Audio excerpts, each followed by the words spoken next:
তৃণমূল যেন বালির বাঁধ, প্রতিদিনই চওড়া হচ্ছে ভাঙন। এই আবহেই মমতাকে আলটিমেটাম কল্যাণ ব্যানার্জির। পুরনোদের কাউকে দলে ফেরালে দলত্যাগের হুঁশিয়ারি। অন্যদিকে তৃণমূলের দুর্দিনের মধ্যেও ফাঁপা বুলি আওড়াচ্ছে ভাইপো। কিন্তু মমতাদিকে আমি একটি কথা বলে দিই, যদি এদের কাউকে আবার ফিরিয়ে নেন না, তাহলে আমি কিন্তু ছেড়ে দিয়ে চলে যাবো। হারাধনের একের পর এক ছেলে হারানোর দশা তৃণমূলের। খান খান তৃণমূলে এখন শিবিরের ছড়াছড়ি। 21শে জুলাইয়ের আগে এবার মমতা বন্দ্যোপাধ্যায়কে আলটিমেটাম কল্যাণ বন্দ্যোপাধ্যায়। যে যেখানে গেছে যাক, এখন আমি আর কাউকে দোষ দিই না, যার যা মনে নিচ্ছে সেটাই করুন। কিন্তু মমতাদিকে আমি একটি কথা বলে দিই,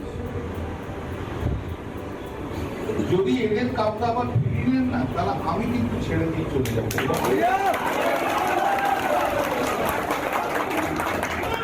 আমি থাকবো না, আমি পাবলিকলি বলবো যে এই লোকগুলো যদি ফিরে দিয়েছেন আপনি, আমি আপনার সঙ্গে থাকবো। ভোটে হারের পর থেকে ভাঙতে ভাঙতে কার্যত নিশ্চিহ্ন তৃণমূল কংগ্রেস। তৃণমূলের বিদ্রোহী সাংসদ থেকে বিধায়ক নেতাদের নিশানায় ভাইপো অভিষেক বন্দ্যোপাধ্যায়।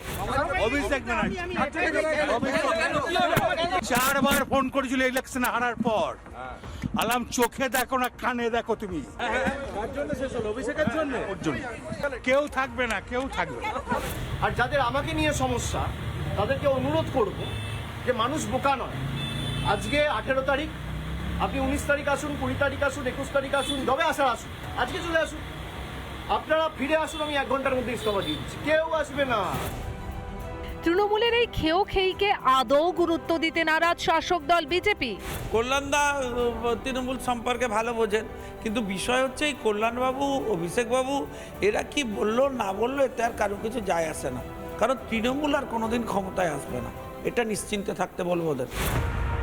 ক্ষমতা গেছে, দলের আর্থিক ভান্ডার হাতছাড়া, প্রতীক যেতে বসেছে, পুরনোরা হাত ছেড়েছে পিসি ভাইপোর। সব মিলিয়ে ক্রমশ নিঃস্ব পিসি ভাইপো। রিপাবলিক বাংলা। নানা ধরনের কন্টেন্ট দেখার জন্য লাইক করুন, শেয়ার করুন আমাদের ফেসবুক পেজ, সাবস্ক্রাইব করুন আমাদের ইউটিউব চ্যানেল। পাশাপাশি অন্যান্য ব্রেকিং নিউজের জন্য অবশ্যই চোখ রাখুন রিপাবলিক বাংলায়।